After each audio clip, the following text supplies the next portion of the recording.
हर खाने के साथ साथ एक मीठे की ज़रूरत होती है। तो अगर हम मीठे की बात करें तो जैसे कि आपसे हमारी जो प्रोग्राम हुई थी, अंदाज़ लखनऊ का एक प्रोग्राम हुआ था, उसमें हमारी आपसे बात हुई थी और बहुत अच्छा लगा था मुलाकात करके। तो उस दिन कुछ ऐसी बातचीत चल रही थी, तो पिंडी की बात आई थी कुछ, तो क्या पिंडी का जो लड्डू होते हैं, पिंडी बहुत अच्छी बनाती है। तो हमने कहा आज पिंडी अभी आपने बनाई, तो पिंडी के जो लड्डू है ये किन किन मायनों में पाया जाता है? देखिए, पिंडी जो होती है वो रिवायती तौर पे तो शादी से जुड़ी हुई है, क्योंकि यहाँ पर ना हर फंक्शन, हर रिवाज, हर चीज़ एक जज्बात से जुड़ी होती है। जज्बात खानों से जुड़े होते हैं, तो कहीं ना कहीं ये एक साइकिल है जो ज़िंदगी में चल रहा है कि मौसम गर्मा हो या सर्दियों का मौसम हो, और शादी उसमें अगर कोई फंक्शन हो, कोई शादी हो, उसके रिवायती खाने क्या हैं और क्यों चली आ रही है। तो ये जो पिंडी होती है, ये लड्डू कह लीजिए, तो हमारे यहाँ तो इसे पिंडी ही बोला जाता है। ये पिंडी असलियत में क्या होती है कि नानी दादी यहाँ कहा करती थी कि जो पिंडी है ये सिर्फ कोई लड्डू नहीं होता, ये कोई मीठी चीज़ नहीं होती है।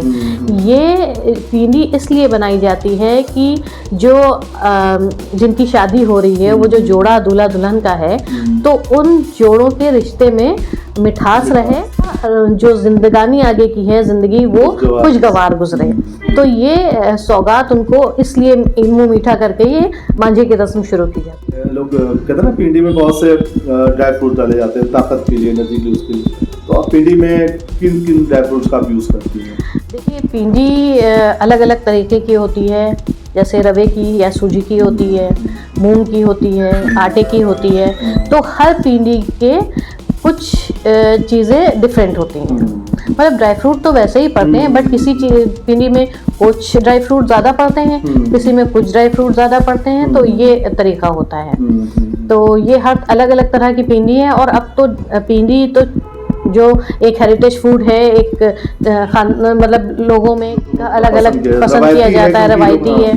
मगर अब तो डिफरेंट टाइप के लड्डू, चाहे अलसी के लड्डू हैं, तिल के लड्डू हैं, ये भी एक रिवायतों से जुड़े हुए हैं, मगर ये हेल्थ को भी ध्यान में रखते हुए हैं। अब अगर हम पिंडी तो कह दीजिए शादियों का है, शादियों की मतलब पिंडी क्या कहिए कि एक तरह की दुआएं हैं बड़ों की, जो दूल्हा को या दुल्हन को दी जाती हैं।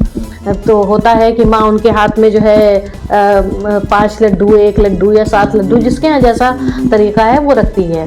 तो वो उसकी दुआएं होती हैं जो मिठास में शराबोर होती हैं। तो वो एक तरह के लड्डू है। अब उसमें गुलाब जामुन तो रखा नहीं जा सकता कि शीरा बह रहा हो, ना चमचम रखी जा सकती है। तो ये सूखी मिठास जिससे भाई, अब जाहिर सी बात है, कोई लड़का लड़की बैठे हैं तो कपड़े पहने खराब ना हो, तो ये एक तरीका, एक चलन चला आ रहा है।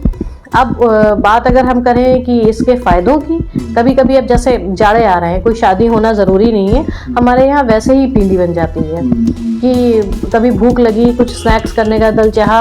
अब हर कोई हेल्थ कॉन्शियस भी हो गया है, तो भाई यही बना लो, उसमें ड्राई फ्रूट होंगे, कुछ गर्म चीज़ें भी होंगी, सोट भी पड़ी होगी, किसी में कुछ काली मिर्च पड़ी होती है, किसी में कुछ होता है, तो वो हमें फायदा करेगा। कि अगर बहुत सी दस्तरखान पे अगर बहुत सी मिठाइयाँ रखी हुई हैं और कहीं उसमें से किसी को पिंडी दिख गई, तो सारी मिठाइयों को छोड़ देता है और वो पिंडी को ही उठाता है, क्योंकि उसके लिए पीछे मसलहत ये है कि लखनऊ में या लखनऊ के बाहर भी आप चले जाइए, डिफरेंट वैरायटीज ऑफ मिठाई डिज़र्ट अवेलेबल है ना। अच्छा, मिठाई को हम मिठाई कहते हैं तभी मिठाई का फील आता है, डिज़र्ट कह देते हैं तो मज़ा आता है ना। तो अब वो बहुत तरह की मिठाइयाँ मिल रही हैं, हर शहर में अलग अलग। वाकई ये जो चीज़ है, मिठास की जब बात होती है तो मिठाई एक लफ्ज़ ऐसा है, वो कोई कॉपी नहीं कर लो, ले नहीं सकता। वो डिज़र्ट वगैरह फिर वो एक रवायती लफ्ज़ जो है मिठास, मगर ये पिंडी होती हैं, ये बहुत ही रेयर कहीं अवेलेबल होती हैं। खुसूसन अगर शादी की महफिल हो, मांझे की महफिल हो, वहाँ आपको कहीं मिल जाएंगी शादी के घर में। या फिर अगर बहुत कोई है जिसके दम गुर्दा बचा है, जो भून भून के बना रहा है इस वक्त, तो वो उसके घर में मिल जाएंगे। तो बहुत तरह की पिंडी बनती हैं। तो ये जो दाल की पिंडी होती है, मूंग की दाल की पिंडी होती है ना, उसको बनाने में, इसको भूनने में बहुत इसकी भुनाई बहुत तरीके से होती है। बिना पिसे पहले भुनाई होती है, फिर पिसने के बाद भुनाई होती है। और ये जो पिंडी होती है फुल ऑफ प्रोटीन होती है, क्योंकि कहा जाता है कि मूंग की दाल जो होती है ना, वो आपके फैट बर्नर नहीं होती है, वो आपके अंदर की जो एक्स्ट्रा फैट होती है उसको खाती है। अच्छा, क्योंकि आप देखिए साइंस की स्टूडेंट भी हैं ना अभी, और इसलिए और बेहतर तरीके से आप किस तरीके से ये मूंग की दाल जो है इसकी पीढ़ी आपके लिए फायदेमंद है और हेल्दी है, वो भी आपको बता रही हैं। जैसे कि आप कहा बताया कि वो अंदर के फैट को बता रही हैं। फैट को, हाँ, कहते हैं ना, जैसे होता है ना कि वो अंदर की फैट को खत्म करती है। अगर आप मूंग की दाल खा रहे हैं तो वो फैट अंदर से फैट को खा लेती है, अंदर के फैट को। अगर आप मूंग की पिंडी है, मूंग की दाल है, हाँ, आप चाहे वो हरी हो या पीली हो, नहीं, हरी दाल, मूंग की हरी दाल, वो आपके फैट फैट कटर आप जो भी कह लीजिए उसे, हाँ, जैसे, हाँ, और फुल ऑफ प्रोटीन होती है, बहुत ही प्रोटीनिशियस होती है।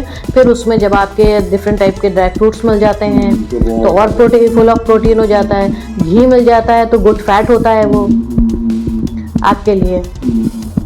तो ये सब मिलके एक जो जाड़े का मौसम आ रहा है उसमें आपने अगर आपके पास है अवेलेबल, ये अगर आपका कभी अक्सर उठते हैं जाड़े में नहीं दिल चाह रहा है या कुछ है, आपने एक लड्डू खा लिया, एक ग्लास दूध पी लिया, तो आप गुड टू गो हैं। आप ऑफिस जा रहे हैं या कहीं जा रहे हैं, आप अपने टिफिन में रख के लेके जा सकते हैं, जैसे कि मैं अपने बेटे को बना के हमेशा देती हूँ। तो इसमें जो दाल, एक तो पहले आपने भून लिया और दोबारा फिर इसको आपने पीसने के बाद फिर ड्राई फ्रूट उसी भूनते वक्त डालते हैं या कैसे बाद में, फिर शीरा वीरा कैसे बनाती हैं, और नाज़रीन को बता दें।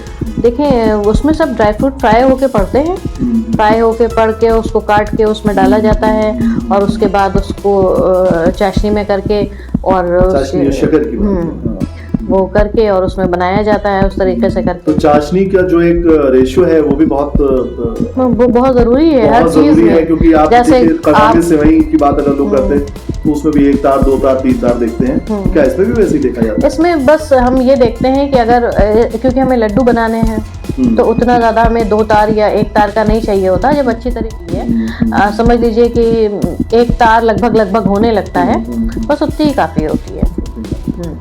लड्डू बन करके फिर वो उसको बांधा जाता है जी।